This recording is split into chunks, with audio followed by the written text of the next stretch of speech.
दोस्तों, निर्विवाद रूप से राजस्थान की सर्वोच्च प्रशासनिक सेवा है आरएस। कार्य की बहुत विविधता है, सामाजिक चुनौतियां हैं और कैरियर वृद्धि के कारण यानी कि प्रमोशन की अच्छी संभावनाओं के कारण ये एक राज्य की सर्वोच्च और प्रतिष्ठित सेवा बन चुकी है। दोस्तों, मैंने इस वीडियो के डिस्क्रिप्शन में एक लिंक दिया है जहां पर मैंने 5000 शब्दों में एक आर्टिकल लिखा है कि आरएस की तैयारी कैसे की जाए। तो वो आर्टिकल आपके लिए बहुत ज़्यादा उपयोगी हो सकता है। यहाँ पर हम बात करेंगे कि आरएस की तैयारी के लिए आपको क्या करना चाहिए। तो दोस्तों, सबसे पहले मैं कहूँगा आपको पिछले सालों का प्रश्न पत्र जो है, पिछले 5 सालों के जो प्रश्न पत्र है उनका आप एनालिसिस करो। देखो कि भारत के संविधान से क्या पूछा जा रहा है, राजस्थान की जीके से संबंधित क्या पूछा जा रहा है, राजस्थान की जीके में जो सवाल पूछे जा रहे हैं किस तरीके के पूछे जा रहे हैं। तो सिलेबस सामने रखो। और दूसरा, पिछले सालों के जो प्रश्न पत्र है, चाहे प्रारंभिक परीक्षा की बात हो चाहे मुख्य परीक्षा की बात हो, आप ट्रेंड एनालिसिस करो। आप देखो कि भारत के संविधान में किससे संबंधित क्या सवाल पूछा जा रहा है।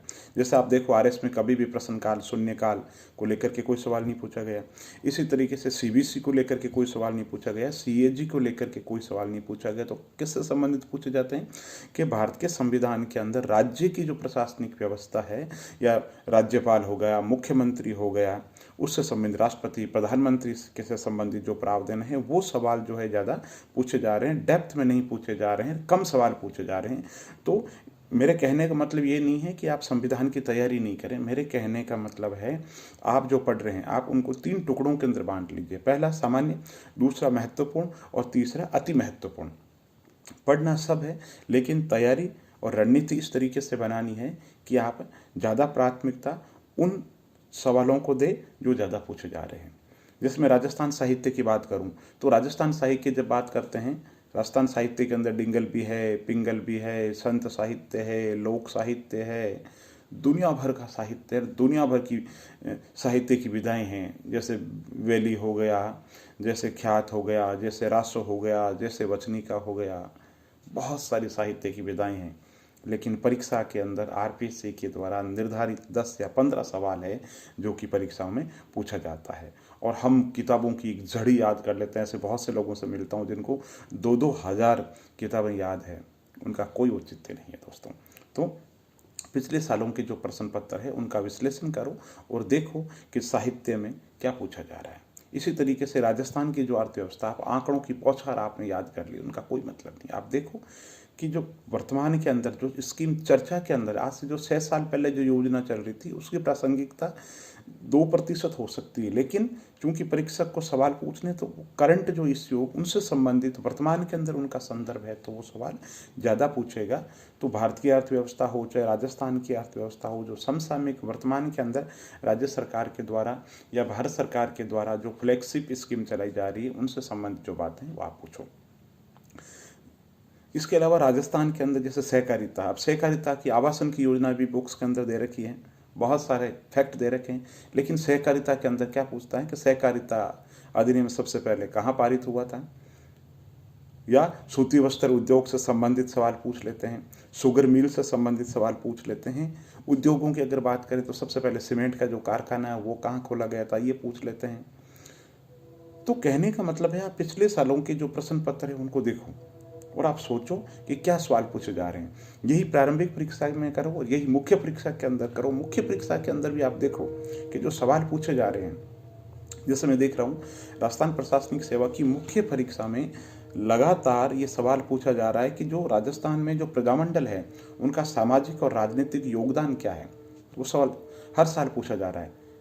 नेशनल मूवमेंट के अंदर कुछ सवाल ऐसे हैं जैसे किसान आंदोलन, बिजोलिया किसान आंदोलन, लगभग हर बार पूछा जाता है। कुछ अभिलेख हैं जो हर बार पूछे जाते हैं।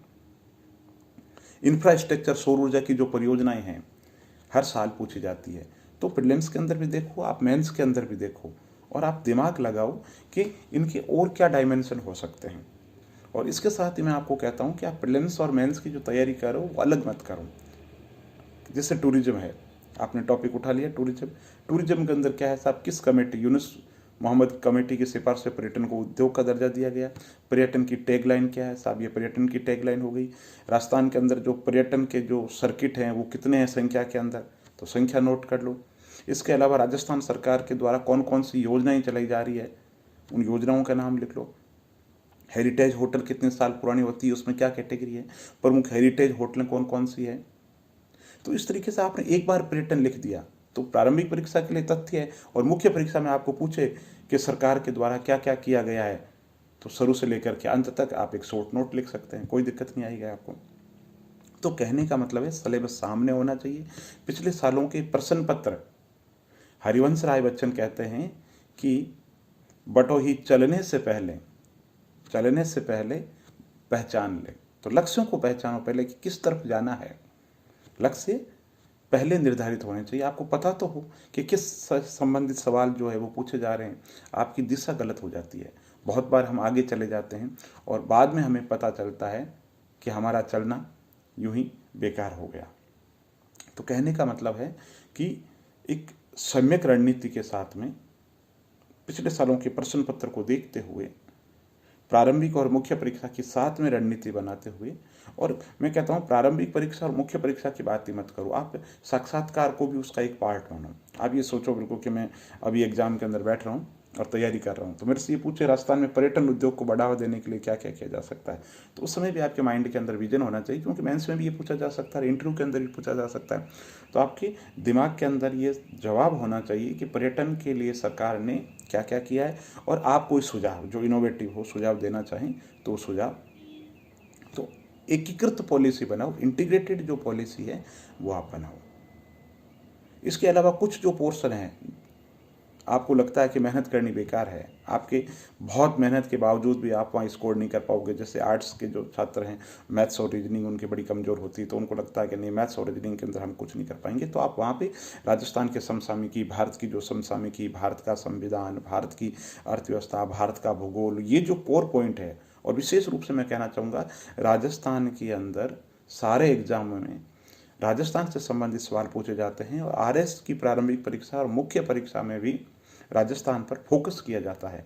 तो आपका जो कोर पॉइंट है वो राजस्थान होना चाहिए। राजस्थान के इतिहास, कला, संस्कृति, भूगोल से संबंधित सवाल आपके गलत होने ही नहीं चाहिए। इस तरीके से आप तैयारी करो। तो दोस्तों, मैंने डिस्क्रिप्शन में पहले भी कह चुका हूँ, आर्टिकल एक लिखा हुआ है वो पढ़िए, क्योंकि जो मैंने वीडियो में बताया वो कम है और जो लिखा है वो बहुत ही अच्छा लिखा है। तो ज़रूर पढ़ें, चैनल को लाइक कीजिए, सब्सक्राइब कीजिए। धन्यवाद।